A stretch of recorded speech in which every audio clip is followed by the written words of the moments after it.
What are the chances? There's a new credit card in the market that offers Bitcoin rewards instead of cashback or miles. Visa is partnering with cryptocurrency startup BlockFi to offer a credit card that rewards your daily purchases with Bitcoin.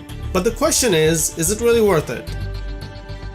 Visa's involvement with Bitcoin did not start with BlockFi. In April, the credit card giant partnered with startup called Fold to offer rewards dominated in Bitcoin. Visa and Coinbase also announced a Coinbase card which allows users to issue Bitcoin using debit cards. As cryptocurrency has become more popular, it was only a matter of time before it entered the credit card space. Debit cards that allow customers to spend cryptocurrency already exist in the marketplace, but this card is focused on savings. Credit card holders earn 1.5% cashback on all purchases that will automatically be converted to Bitcoin and placed in your BlockFi account every month. Additionally, as a welcome bonus for the first year, the company is offering $250 converted into Bitcoin if you spend $3,000 or more on the card within the first 3 months.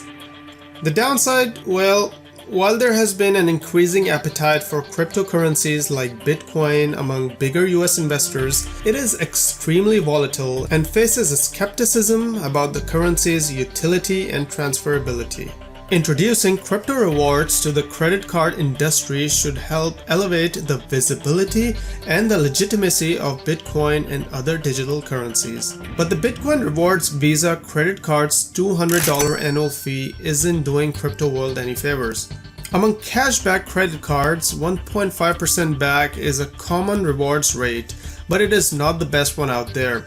And the vast majority of cashback cards don't charge you an annual fee. So the prospect of earning 1.5 back in the form of Bitcoin with a $200 annual fee is unlikely to be of wide appeal, especially among people who aren't already crypto enthusiasts. Of course, earning crypto instead of cash gives cardholders the opportunity to take advantage of the price increases. Bitcoin has rallied almost 200% this year, but Bitcoin and other digital currencies are subject to high volatility, which can mean both gains and losses. For example, the currency's price fell from a high of just under $20,000 in December of 2017 to under $3,640 at the same time the following year. So while the potential upside of investing in crypto could make the steep annual fee worth it for die-hard fans, traditional rewards credit cards are unlikely to see a lot of competition for wallet space.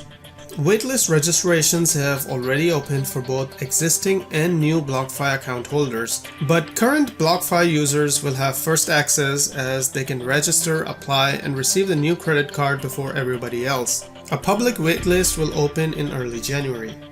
Bitcoin has rallied almost 200% this year and hit record highs near $20,000 in the last week, driven by institutional buy-ins and investors looking for a hedge against the devaluation of traditional paper money. But will Bitcoin emerge as a winner, or is it a ticking time bomb? Let us know your thoughts.